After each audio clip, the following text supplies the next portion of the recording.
ఈరోజు జాతీయ చేనేత దినోత్సవం సందర్భంగా ప్రతి చేనేత కుటుంబ సభ్యులకు, అవ్వలకు, తాతలకు, అన్నలకు, అక్కలకు, తమ్ములకు, చెల్లెలకు, ఒకరేంటి ప్రతి ఒక్కరికి పేరు పేరున శుభాకాంక్షలు తెలియజేస్తా ఉన్నాను. ఈ సందర్భంగా చూసుకున్నట్లయితే మన భారతదేశంలో ఒక చేనేత వృత్తి వాళ్లకు ఎంతో చరిత్ర ఉంది. చేనేత కార్మికులు మన మానవాళికే కట్టుబొట్టు సాంప్రదాయం నేర్పినవారు. ఈ చేనేతలు ఎంతో అభిమానంతో, ఆత్మగౌరవంతో ఈ వృత్తిని కొనసాగిస్తూ ఉన్నారు. వీరి కష్టాలు చూసుకుంటే అనేక కష్టాలు. వీళ్ళ నరాలను వీళ్ళు దారాలుగా మార్చి వీరి రక్తాన్ని రంగుల అద్ది వీరి చెమట చుక్కతో చీర తయారు చేస్తారు. ఒక చీర తయారవ్వాలంటే కనీసం 10 నుంచి 12 రోజులు అవుతుంది. అందులో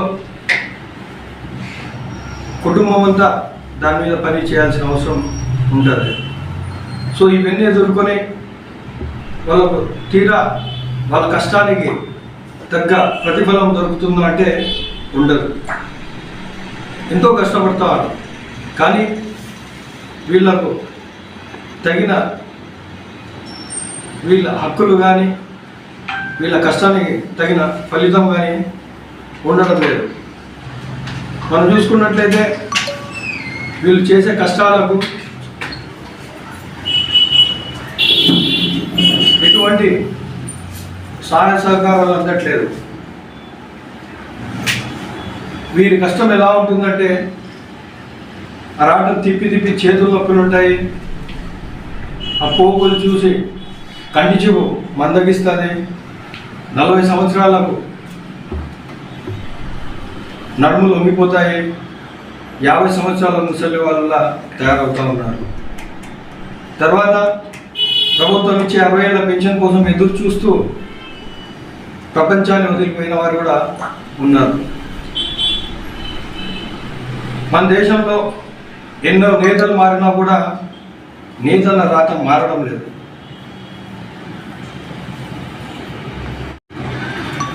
అనేక కార్యక్రమాలు కేంద్ర ప్రభుత్వం చేపట్టింది. వీళ్ళని అభివృద్ధి చేయాలా, మన సాంప్రదాయాల్ని కాపాడుకోవాలని చెప్పి అనేక కార్యక్రమాలు, అనేక సంక్షేమ పథకాలు కూడా తీసుకురావడం జరిగింది. కానీ రాష్ట్ర ప్రభుత్వాలు చేస్తున్న నిర్లక్ష్యం వల్ల ఈరోజు అది సంపూర్ణంగా జరగట్లేదు. మనం చూసుకున్నట్లయితే వీరి కష్టాలు ఎలా ఉంటాయంటే ఏదన్నా చిన్న అవసరం వచ్చినా అప్పులు చేసుకునే పరిస్థితి, చదివించుకోలేని పరిస్థితి. అలాంటి పరిస్థితుల్లో చిన్న పనులు చేసుకుంటూ చేనేత అట్టడుగు స్థాయిలోనే ఉన్నాడు. కానీ ఈరోజు మనం అభివృద్ధి చెందిన వాళ్ళలో చాలా తక్కువ మంది చూస్తూ ఉన్నాం. దీనన్నింటికి కారణం మనం చూసుకున్నట్లయితే మన ప్రభుత్వాలే, మన రాష్ట్ర ప్రభుత్వ వైఫల్యాలు దీనన్నిటికీ కారణం అని చెప్పి నేను ఈ సందర్భంగా తెలియజేస్తా ఉన్నాను. వీళ్ళు చేసే ఎంతో కష్టం, కానీ ఇక్కడ జరుగుతున్న విషయం ఏంటంటే పేటెంట్ రైట్స్ లేకపోవడం. ఏదైనా పని చేస్తే ఆ హక్కులను ఎవరు వాడకూడదు అనేది ఉంటుంది. కానీ వీళ్ళు చేసే పనులకు అటువంటి పేటెంట్ రైట్స్ లేకపోవడం, అలాగే పెద్ద కంపెనీలు ఫ్యాక్టరీలలో తయారు చేసి ఇది చేనేతలు తయారు చేసిందని చెప్పి అమ్ముకోవడం, అలాగే రా మెటీరియల్ కాటన్ కానీ, ఇలాగే దీనికి సంబంధించిన సిల్క్ కానీ ఈ రేట్లు పెరగడం, అలాగే కరెంట్ ఛార్జీలు పెరగడం, ఇవన్నీ ఒక భారంలా అవుతున్నాయి. అందుకనే ఈరోజు చేనేత ఈ వృత్తిని మనం కాపాడుకోవాల్సిన అవసరం ఉంది. మనం చూసుకున్నట్లయితే గవర్నమెంట్ మన రాష్ట్ర ప్రభుత్వం కేవలం ఆ క్లస్టర్ల విధానంలో, యూనిట్ల విధానంలో ఏదైనా మేలు చేయాలని అనుకున్నా కూడా అది చివరికి వాళ్ళకు అందని పరిస్థితి. కొన్ని ప్రభుత్వాలు అభివృద్ధి చేయాలని చెప్పి ఏదైనా ఫండ్స్ చేసినా కూడా వీళ్ళకు సకాలంలో అందరు. స్థానికంగా ఉండబడిన రాజకీయ నాయకులు దొంగ యూనిట్లతో, దొంగ క్లస్టర్లతో రుణాలు తీసుకొని కట్టకుండా, అది చెందాల్సిన వాళ్ళకు చెందనీయకుండా వీరే తినేస్తున్నారు. మనం గతంలో చూసుకున్నట్లయితే ఆప్కోలో కూడా దాదాపు 100 కోట్ల స్కామ్ జరిగింది. మన ప్రొద్దుటూరులో కూడా గతంలో యూనిట్లలో కానీ, క్లస్టర్ల విధానం కానీ ఎవరంటే వాళ్ళకు పెట్టి ఎంతో అవినీతి జరిగింది. కేవలం ఈరోజు మనం చూసుకుంటే ఈ చేనేత కార్మికులు వడుగుకు పేకకే పరిమితం చేస్తూ ఉన్నారు. ఏదో ఎలక్షన్ల సమయానికి వచ్చి ఒక ఓట్లు వేయించుకోవడానికి ఒక ఓట్ బ్యాంక్ లానే వాడుకుంటారు తప్పనిస్తే వీళ్ళకు నిజంగా అభివృద్ధి చేయాలనే ఏ రాష్ట్ర ప్రభుత్వానికి కూడా లేదు. కాంగ్రెస్ పార్టీ హయాంలో గతంలో అనేక కార్పొరేషన్ బోర్డులు నిర్మించడం జరిగింది, అనేక సంక్షేమ కార్యక్రమాలు కూడా చేయడం జరిగింది. కానీ ప్రభుత్వాలు మారినాయి, ఆ కార్యక్రమాలు కూడా ఆగిపోయినాయి. రాబోయే కాలంలో ప్రొద్దుటూరులో మనం అభివృద్ధి చేసుకోవాల్సిన అవసరం ఎంతైనా ఉంది. రాష్ట్రంలో ఎలా ఉందో మనకు అవసరం లేనప్పటికీ ప్రొద్దుటూరులో దాదాపుగా 1,00,000 మంది బీసీలు ఉన్నారు. అందులో వేలాది మంది ఇళ్లలో ఈరోజు ఈ చేనేత వృత్తి చేస్తూ ఉన్నారు. ఒక నాయకులు అన్నాక మన ప్రొద్దుటూరు నియోజకవర్గానికి, మన ప్రొద్దుటూరు ప్రజలకు మేలు చేయాలనుకున్నప్పుడు మనం ఇలాంటి ప్రత్యేక కార్యక్రమాలు ఎందుకు చేసుకోలేని చెప్పి ఈ సందర్భంగా నేను ప్రశ్నిస్తూ ఉన్నాను. టీడీపీ పార్టీ అయితే ఈ బీసీ ఓట్లు మా ఓట్ బ్యాంక్, ఈ ఓట్లు మాకు ఎక్కడ పోవని చెప్పి వాళ్ళు ప్రవర్తిస్తారు. వైఎస్ఆర్ కాంగ్రెస్ పార్టీ ఆ బీసీ ఓట్లను మనం కొంచెం పర్సెంటేజ్ చెప్పుకుంటే మేమే గెలుస్తామని చెప్పి వాళ్ళు ఊహించుకొని ఆ దిశగానే పనిచేస్తారు తప్పనించి ప్రజలకు మేలు చేయాలనే ఉద్దేశం అయితే వాళ్ళకు ఉండదు. కేవలం ఎలక్షన్లప్పుడు బీసీలకు, చేనేతలకు వైస్ చైర్మన్ చేస్తామని చెప్పి ఈరోజు మన ప్రొద్దుటూరు చైర్పర్సన్ కూడా రేవంతపల్లి లక్ష్మీదేవి గారు, కానీ ఆమెకు ఎటువంటి పవర్స్ ఇవ్వలేదు.